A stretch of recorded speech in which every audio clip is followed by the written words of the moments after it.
Hey guys! ఈరోజు మనం uggani recipe చూడబోతున్నాము. ఈ ఉగ్గని నార్మల్‌గా మీరు పప్పుల పొడి వేసి చూసుంటారు. బట్ ఈరోజు రెసిపీలో వచ్చేసి మనం ఎగ్ వేయబోతున్నాం. సో, దానికి కాబోయే ఇంగ్రీడియెంట్స్ వచ్చేసి chopped onions, green chillies and tomatoes. So, ఇప్పుడు మనము ఆయిల్ వేసుకొని ఒక కడాయిలో ఎగ్స్ బీట్ చేసుకొని బాగా బీట్ చేసుకోండి కంప్లీట్‌గా. ఇలా హై ఫ్లేమ్‌లో పెట్టి బీట్ చేసుకున్న వల్ల ఆ కిందనేది అంటకుంటా ఉంటది.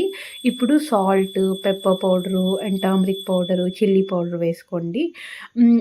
వేసుకొని బాగా మిక్స్ చేసుకోండి. సో, అది కొంచెం పచ్చి వాసన పోయేంత వరకు మిక్స్ చేసుకోండి.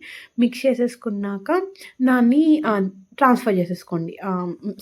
సెపరేట్‌గా తీసేసుకోండి వేరే బౌల్‌లోనో ప్లేట్‌లోనో. సో, చూడండి ఎంత టెంప్టింగ్‌గా ఉందో. ఇప్పుడొచ్చేసి సేమ్ కడాయిలో ఆయిల్ వేసుకొని, దాంట్లో chopped onions, green chillies add చేసుకోండి. యాడ్ చేసుకున్నాక దాన్ని బాగా మగ్గబెట్టుకోండి.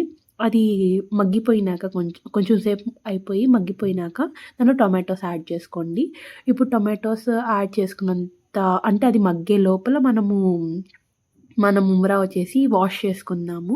సో, ఈ బొరుగుల్ని వాష్ చేసుకోనీకి ఒకసారి వాష్ చేసుకుంటే చాలు. సో, ఒకసారి ప్రాపర్‌గా వాష్ చేసేసుకొని అంటే నార్మల్‌గా వాష్ చేసుకొని తీసేసుకోండి సెపరేట్‌గా. సో, ఇప్పుడు చూడండి ఇది బాగా మగ్గిపోయింది. ఇప్పుడు దీంట్లో మసాలాస్ వేసుకుందాం మనము. దీంట్లో వచ్చేసి turmeric powder, chilli powder, coriander powder and in case మీకు పెప్పర్ పౌడర్ వేయాలనుకుంటే పెప్పర్ పౌడర్ కూడా వేసుకోవచ్చు. And salt according to the taste వేసుకోండి. వేసుకొని బాగా మిక్స్ చేసుకోండి.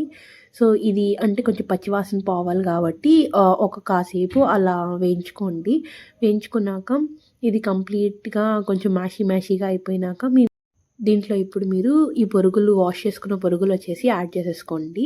సో, యాడ్ చేసేసుకొని కంప్లీట్‌గా బాగా మిక్స్ చేసుకోండనమాట అప్ అండ్ డౌన్.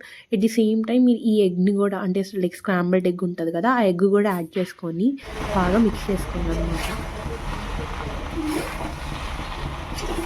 సో, ఇలా కంప్లీట్‌గా మిక్స్ అయిపోయాక ఇలా మీకు సాల్ట్ ఇన్ కేస్ తక్కువ పడితే సాల్ట్ యాడ్ చేసుకొని ఇంకొకసారి నీట్‌గా కలుపుకోండి.